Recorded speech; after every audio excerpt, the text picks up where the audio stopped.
Joshua was once a productive member of society, vibrant, happy, full of life, until one day Facebook was introduced. At first, I didn't want to sign up for it. I was already a MySpace user with lots and lots of friends, and I really liked the way you could personalize your profile page. And Facebook seemed foreign and unfriendly. Plus, I was a little bit worried about using my first and last name online. It just didn't seem very safe. Alas, the MySpace trend started to fade as more of Joshua's friends began focusing more attention to Facebook. Not a person who likes to be left behind, Joshua bit the bullet and began maintaining both. In the beginning, and for quite a while, I kept up all my blogs and my status updates on both sites. When I'd post to one, I'd immediately sign in and post to the other one too, as after all, I didn't want to miss out on any of those all-important user comments from either site. Even yet, I still found Facebook a lot harder to figure out, and I wasn't quite convinced yet. Despite his initial judgments regarding Facebook, Joshua soon found himself having a little fun with it. Fun that he could not get on MySpace. It started out innocently enough. Whoever thinks to themselves that a little bitty application like Pieces of Flair is going to get you addicted?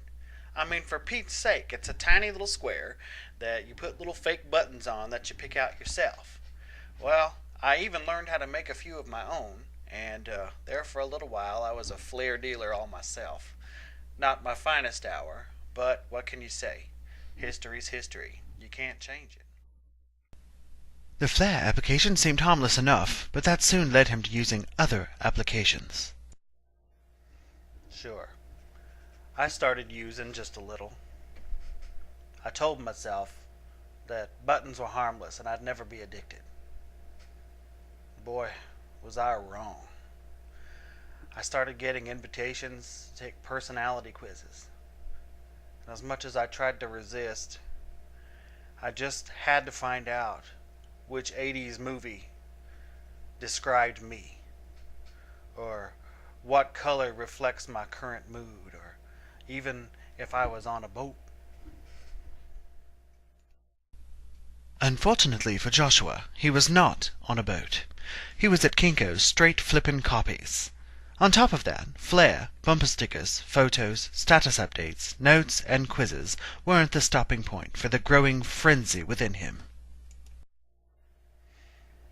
Even after the onslaught of personality quizzes and etc., I still think I had a pretty good handle on things until one day when a friend of mine introduced me to Scrabulous.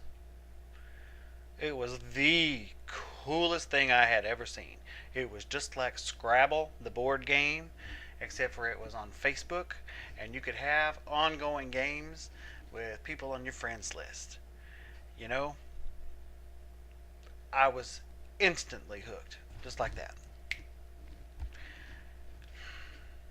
I was using morning, noon, and night. I was challenging all my friends, and sure, I didn't always win, but that just gave me more of a drive to rematch and keep playing. I couldn't stop. It was madness. And then one day, and this was a shame too, one day they had to take it off because of copyright infringement from the real Scrabble game. And let's just say I was less than amused. No, no, no, no, no! You can't do this to me! I need it! No! Come on, come on, come on, Daddy needs it right here in the vein. Come on, come on, come on, man, don't do this to me now. Luckily, shortly thereafter, the creators of the Scrabulous game were able to rename it and make it different enough that they wouldn't be in any violation of any cockadoodie copyright laws. And so I felt better for the moment. I was able to get my fix, and it was good until my friends started to lose interest. It's sad. I would send out reminders of the games we already had in progress. Nobody would ever play. I'd send invitations to all my friends I hadn't played with yet, and nobody would respond. I had to find something new,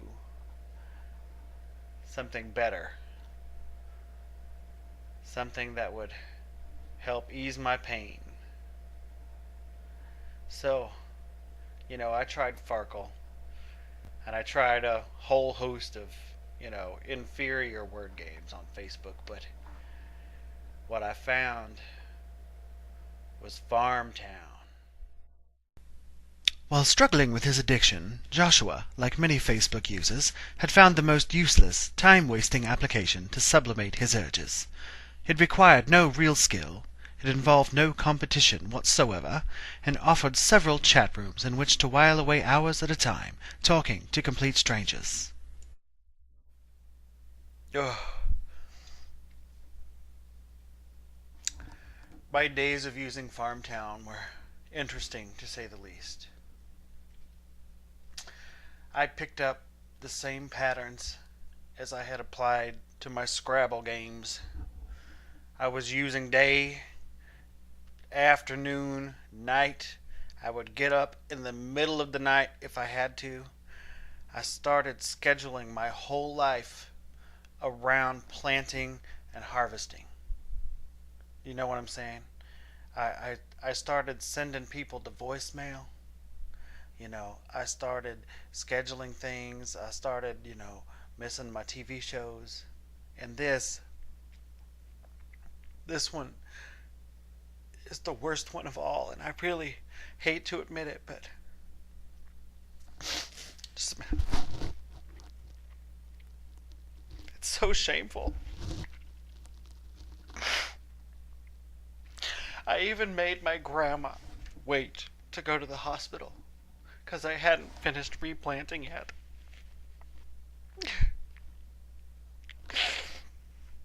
We nearly lost Graham, and it would have been all my fault.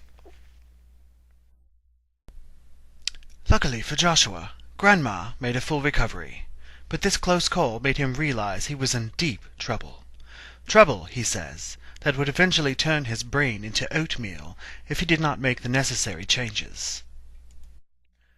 Okay, so it was after that incident that I slapped myself in the face and I let out this primal, guttural scream like, "Ah!"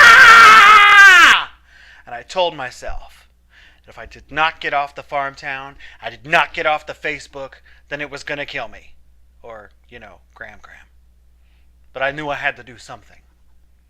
I had to call FA. Facebookers Anonymous, or FA, is a 13-step addiction treatment program geared towards people just like Joshua, who have found themselves needing help kicking the Facebook habit. After all, even well-intentioned people can find themselves in trouble once in a while. If you're like Joshua and need help removing the demon Facebook from your life, please call 1-877-FACE-OFF. Experienced counselors are standing by, ready to help.